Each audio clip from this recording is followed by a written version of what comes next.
بسم اللہ الرحمن الرحیم۔ السلام علیکم ورحمۃ اللہ وبرکاتہ۔ ناظرین و سامعین، ایک بار پھر آپ کی خدمت میں حاضر ہیں، اس امید کے ساتھ کہ آپ بفضل خدا خیریت سے ہوں گے۔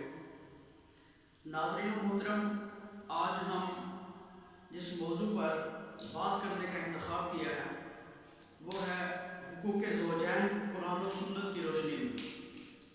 میاں بیوی کے رشتے میں جو حقوق قرآن اور حدیث نے بیان کیے ہیں اس پر ہم بات کریں گے۔ ناظرین محترم، آپ کو معلوم ہے کہ میاں بیوی کا رشتہ وہ رشتہ ہے کہ اگر اس میں حسن آ جائے، اس میں محبت ہو تو سارا معاشرہ جو ہے وہ امن کا گہوارہ بن جاتا ہے۔ اگر اسی رشتے میں غلط فہمیاں، اختلافات جنم لے لیں تو اس میں آنے والی جو زندگی ہے وہ تباہ و برباد ہو جاتی ہے، اور سارے کا سارا معاشرہ جو ہے وہ اس کا سسٹم خراب ہو جاتا ہے، بسکون سا برباد سا لگتا ہے۔ تو حدیث مبارکہ میں نبی علیہ السلام نے حقوق بیان کیے ہیں۔ نبی علیہ السلام کی زندگی جو ہے وہ ہمارے لیے ایک بہترین نمونہ ہے۔ قرآن پاک میں بھی اللہ تعالیٰ نے فرمایا کہ محبوب کی زندگی تمہارے لیے بہترین نمونہ ہے۔ تو اس رشتے کو ہم محبت والا، امن والا بنا سکتے ہیں بشرطے کہ نبی علیہ السلام کی سیرت کا ہم مطالعہ کریں، حضور علیہ السلام کی بتائے ہوئے طریقوں پر عمل کریں۔ ایک صحابی رضی اللہ تعالیٰ عنہ نے حضور علیہ السلام کی بارگاہ میں عرض کی، یا رسول اللہ صلی اللہ علیہ وسلم، خامد کے عورت پر کیا حقوق ہیں؟ مرد کے عورت پر کیا حقوق ہیں؟ تو نبی علیہ السلام نے فرمایا کہ پہلا تو حق یہ ہے کہ جیسا کھانا خود کھاتا ہے ویسا اپنی بیوی کو بھی کھلائے۔ دوسرا حق بیان فرمایا کہ جیسا لباس خود پہنتا ہے ویسا ہی لباس عورت و بیوی کو اپنی کو پہنائے۔ یہ نہیں کہ مرد کے غذائیت میں، خوراک میں اور عورت کی غذا میں فرق ہو اور ان دونوں کے لباس میں فرق ہو۔ حضور علیہ السلام نے فرمایا کہ جیسا خود کھاتا ہے ویسا اس کو بھی کھلا، اور جیسا خود لباس پہنتا ہے ویسا لباس اس کو بھی پہنا۔ اور تیسرا حق حضور علیہ السلام نے بیان فرمایا کہ لا تضربوا بالوجہ، اس کے چہرے پہ مارنا۔ گھر میں اکثر رنجشیں، ناراضگیاں ہو جاتی ہیں، جھگڑے ہو جاتے ہیں، تو بعض مرد اپنی حاکمیت جتانے کے لیے، اپنا بڑا پن ثابت کرنے کے لیے عورتوں پہ تشدد کرتے ہیں، اپنی بیویوں پہ مارتے ہیں ان کو۔ تو آقا علیہ السلام نے اس کو منع فرمایا ہے کہ مارو نہ، بلکہ ایک اور روایت میں حضور علیہ السلام نے فرمایا کہ لا تضربوا مع اللہ، اللہ کی نونیوں کو مارو نہ۔ تو حضور علیہ السلام نے جو حق ہمیں بتائے ہیں عورتوں کے، اگر ان پر ہم عمل کریں تو کبھی بھی زندگی میں میاں بیوی کے درمیان جھگڑا نہیں ہو سکتا۔ حضور علیہ السلام نے فرمایا کہ اگر تم مارو گے عورتوں کو، مارو نہ، تو اگر تم مارو گے تو اس سے معاملہ جو ہے وہ مزید خراب ہوگا، درست نہیں ہوگا، کیونکہ آقا علیہ السلام نے فرمایا کہ عورتیں جو ہیں وہ ٹیڑھی پسلی سے پیدا کی گئی، اور یہ تم سمجھو کہ پسلی جو ہے وہ بالکل سیدھی ہو جائے گی، یہ سیدھی نہیں ہو سکتی، بلکہ اگر زیادہ تم مارو گے، اس کو زیادہ سیدھا کرنے کی کوشش کرو گے تو یہ ٹوٹ جائیں گی، درست نہیں ہوگی، اگر تم چھوڑ دو گے تو ٹیڑھی رہ جائے گی۔ پسلی کے ٹیڑھا رہنے میں اس کا حسن ہے، اور اگر یہ سیدھی ہو جائے تو یہ اس کا حسن جو ہے وہ زائل ہو جائے گا، ختم ہو جائے گا۔ لیکن بالکل جو ہے وہ عورت کو اپنے ہاتھ میں چھوڑ دیں، یہ بھی درست نہیں ہے کہ حضور علیہ السلام نے فرمایا کہ ان کی اصلاح کرو، اصلاح کی کوشش کرتے رہو، پیار سے سمجھاؤ ان کو۔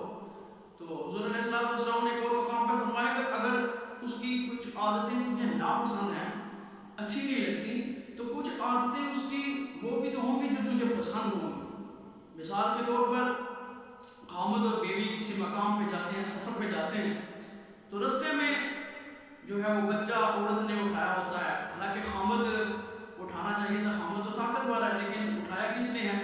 بیوی نے۔ تو واپسی پہ جب گھر میں لوٹتے ہیں، داخل ہوتے ساتھ خامد کہتا ہے بیوی کو کہ جاؤ میرے لیے پانی لے کے آؤ، وہ پانی پلاتی ہے، تو پھر کہتا ہے میرے لیے کھانا بناؤ، کھانا بنانے کے بعد وہ کہتا ہے کوئی اور کام بتا دیتا ہے۔ عورت کی زبان پہ شکوہ نہیں ہوتا کہ میں بھی تمہارے ساتھ آئی ہوں مجھے بھی ریسٹ چاہیے، مجھے بھی کچھ 5 منٹ کے لیے ریسٹ دے دو، یہ شکوہ نہیں کرتی، تو یہ اس کی اچھی عادت ہے۔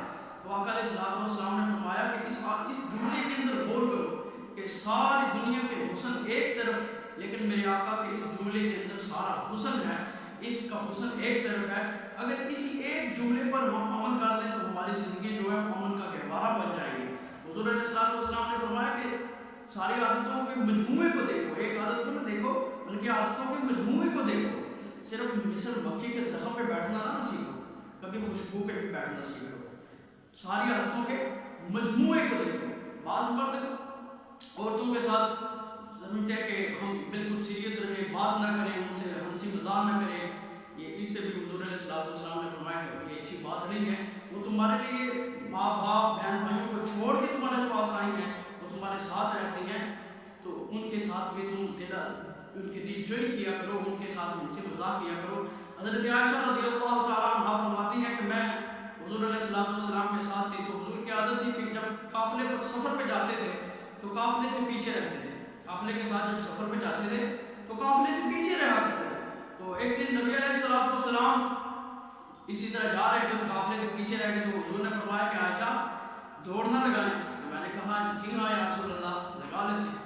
تو حضرت عائشہ فرماتی ہے کہ میں پتلی دبلی تھی، یہ حدیث کے الفاظ ہیں، میں پتلی دبلی تھی تو میں اپنے پاؤں سے آگے نکلی۔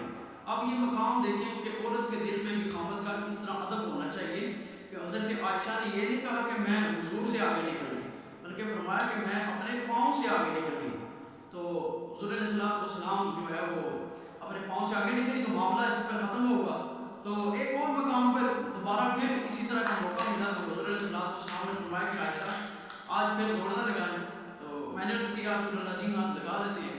تو حضور علیہ السلام جو ہے حضرت عائشہ فرماتی ہے کہ حضور علیہ السلام مجھ سے آگے نکل گئے، تو حضور نے پیچھے پلٹ کے فرمایا کہ عائشہ یہ اس دن والا بدلہ ہو گیا۔ تو اب یہ حضور علیہ السلام نے مزاح کیا ہے، اپنی بیویوں کے ساتھ جو ہے وہ ہنسی مذاق بھی کرنا چاہیے، بالکل سیریس بھی نہیں رہنا چاہیے۔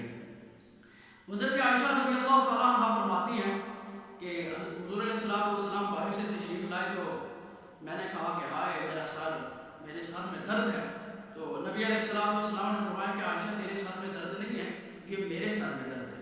اب حضور علیہ السلام نے کیسے اپنی بیویوں کے ساتھ محبت فرمائی؟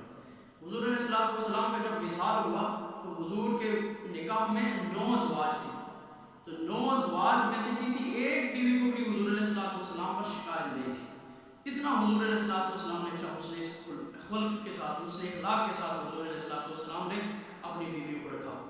اور حضور علیہ السلام نے فرمایا کہ تم میں سے بہترین وہ ہے جو اپنے اہل و عیال کے ساتھ اچھا ہے، اور تم سب میں سے بہترین میں ہوں جو اپنے اہل و عیال کے ساتھ اچھا ہوں۔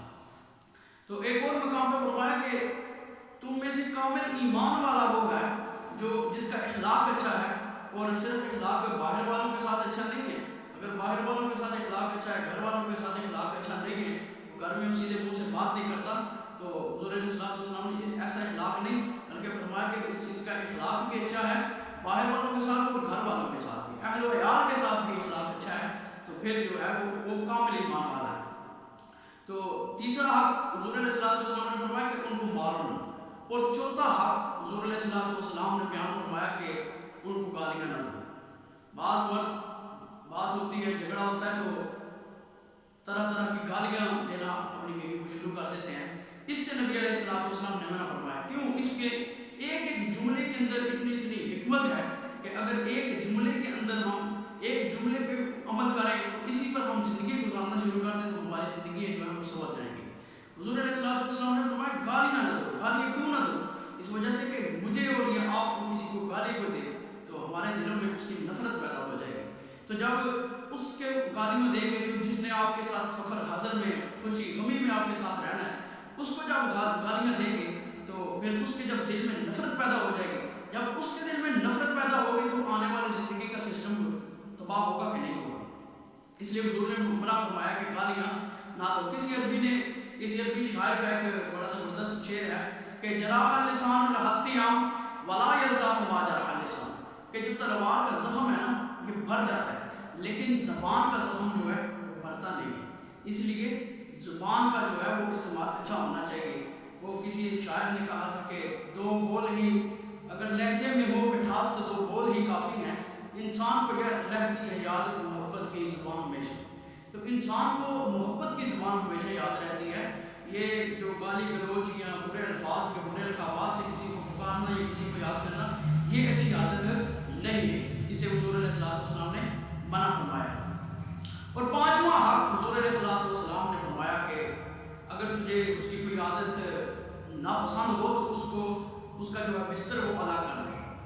اب بستر الگ کرنے سے بھی مراد یہ نہیں ہے کہ اس کے والدین کے گھر اس کو بھیج دو یا گھر میں شور بپا کر دو کہ یہ ہو گیا وہ ہو گیا. نہیں، حضور علیہ السلام نے فرمایا کہ لا یحجر الا فی البیت. اس کے اگر کوئی حاجت یا کوئی عادت تجھے ناپسند ہے تو جدا نہ کرو، مگر اس کا بستر جو ہے اس کا جدا کر دو. اگر شور بپا کرو گے تو تمہارے اولادوں بچوں پر تربیت میں اثر پڑے گا، فرق پڑے گا، تربیت بچوں کی خراب ہوگی. اگر اس کے والدین کے گھر اس کو بھیجو گے تو دو خاندانوں کے درمیان تفرقہ پیدا ہوگا. اس سے حضور علیہ السلام نے یہ جو درس دیا ہے، اس درس پر اگر ہم عمل کریں، جو حضور علیہ السلام نے قانون قواعد ضوابط بیان کیے ہیں، اگر ان قانونوں پر ہم عمل کرنا شروع کر دیں تو ہماری زندگیوں کے اندر سکون پیدا ہونا شروع ہو جائے گا. میں یہ 100% پیٹنٹ بات کر رہا ہوں کہ کبھی بھی زندگی میں اس کی میاں بیوی کے درمیان جھگڑا نہیں ہوگا اگر وہ حضور علیہ السلام کے بتائے ہوئے طریقے پر عمل کرے، بتائے ہوئے طریقے کے مطابق وہ اپنی زندگیاں بسر کرے. تو اللہ تعالیٰ سے دعا ہے کہ اللہ تعالیٰ ہمیں حضور علیہ السلام کے بتائے ہوئے طریقے پر اپنی زندگیاں گزارنے کی توفیق عطا فرمائے، ہماری زندگیوں میں حسن و نکھار پیدا فرمائے. انشاءاللہ ہم اگلی ویڈیو میں جو ہے وہ بیان فرمائیں گے کہ خامد پر عورت کے کیا حقوق ہیں.